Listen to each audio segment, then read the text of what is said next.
Welcome to the JMC Network Newscast. I'm Mary Kate Rotenberry. And I'm Savannah Silva. The Honor Society, known as Alpha Chi, sponsored a blood drive this week as a way to give back to the community. The group set up in the campus center and had students, faculty, and members of the community come out and donate.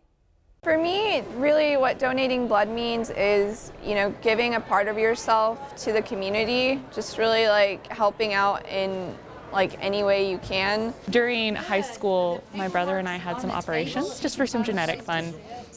And during one of the operations when he was 14, they nicked a blood vessel and they were able to stop the bleeding, and he didn't end up needing blood products. He ended up being just fine.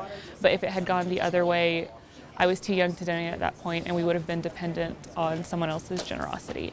So when it talks about saving a life, it really is someone else's little brother, someone else's sister's friend or parent. I really think it's something that a lot of people, don't think about, how important it is, but it's really something that doesn't take a lot of time.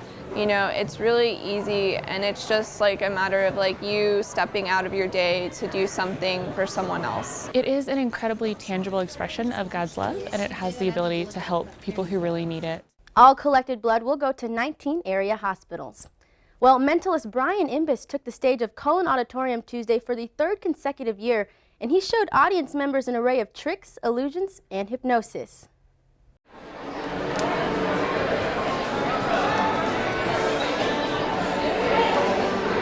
From what I understand, it's a hypnotist, mentalist sort of thing. So I've been to magic shows, but I've never been to a hypnotist show. And I heard it was kind of like a magic show, because I didn't know exactly what it was, but then I found out it was hypnotist. I've always wanted to see that up close and personal, because I don't know if I believe it, so we'll see. I've been performing professionally for about 22 years. I grew up as a magician when I was a little kid, and then I think I was right around 8 years old. I saw David Copperfield, the illusionist, one time, and that really sparked my interest in kind of expanding upon what I was already doing. The great thing about this show is I have absolutely no idea what's about to happen. You're going to see a mixture of illusion, hypnosis, mentalism, mind reading, and everything that I do is based on the audience's response. So they're going to lead the show essentially to where they want it to. It's really not up to me. And that's what makes me excited, because every show is different. Nice job. Let's keep it going for ACU. Come on. Invis says he performs about 250 shows a year, with 120 of those at colleges. Speaking of magic, there's some magic going on over on the baseball fields. Absolutely. ACU's baseball team split a 4-game series against Northeastern University at home last weekend. Errors by the Cats Friday helped give Northeastern a 3-run inning in the second that ACU could not recover from, losing 3-2. The Wildcats turned things around on Saturday, winning both games, but lost to the Huskies Sunday afternoon. The baseball team will suit up again this weekend in Thibodaux, Louisiana, for its first conference matchup against Nicholls State in a 3-game series. The Wildcats are 6-3 for the season. Over the weekend, the men's and women's basketball teams won their games against the University of New Orleans during a doubleheader Saturday in Moody. The women cruised to an 80-70 victory, while the men won on a half-court buzzer beater from Jalen Lewis. Here's Jonathan Rates with the highlights. The Wildcats entered Saturday afternoon's matchup against New Orleans looking to get back to 500 on the season, and they did it in buzzer-beating fashion. After over 39 minutes of back-and-forth basketball and 13 lead changes, ACU trailed 83-79 with 20 seconds left. Following a missed free throw by New Orleans, senior Austin Cook grabbed the rebound and found freshman Jalen Franklin heading up the court, who then drove to the basket and banked in a layup, drawing a foul in the process. Franklin converted the and one with a free throw, and the Wildcats trailed just 83-82. After a quick foul on the inbounds, New Orleans made one of 2 free throws to make it a 2-point game with 9 seconds left. On the Wildcats' ensuing possession, Franklin took the ball 90 feet in 4 seconds and tied the game at 84 all. With 5 seconds left, New Orleans tried to get one final shot, but Franklin came up with a steal and dished the ball to freshman Jalen Lewis, who let the ball fly as time expired.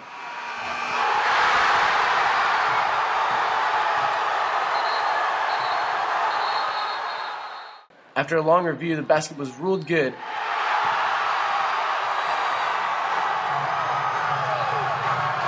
The crowd erupted one last time as the Wildcats moved to 8-8 in conference play with an 87-84 victory. The women's team played Incarnate Word Wednesday night, winning 66-58, clinching at least a share of the Southland Conference title. Susie Dimba had 19 points and 13 rebounds, playing all 40 minutes, while Alexis Mason and Sydney Shellstead combined for 27. The team had several free throws late in the game to stay ahead of the Cardinals. The team will take on Texas A&M Corpus Christi Saturday afternoon in Moody, one win away from being outright conference champions. The men's team played Incarnate Word Thursday night. Here are those scores. The golf team finished 7th in the Colin Montgomery Houston Baptist Invitational at the Traditions at Cypresswood Golf Club. One of the 3 freshmen, Garrett Glanton, finished the tournament tied for 6th with a 3 under par. And Robert Johnson, a junior who played as an individual in Houston, placed 8th. The team's next tournament will be during spring break at the TPC Four Seasons Golf Course in Las Colinas. Sounds like a fun spring break trip. I wish I could go on that one. Absolutely. Well, for the first time in a decade, the university will offer American Sign Language as a course. The class will be offered through the Department of Communication Science and Disorders. For more information, contact the academic advisor from the department. Well, that's all we have for you this week. For more stories and breaking news, you can go to acuoptimist.com, or you can find us on Twitter or Facebook at ACU Optimist. You can also pick up a paper Friday after chapel. Until next time, for Mary Kate Rotenberry, I'm Savannah Silva.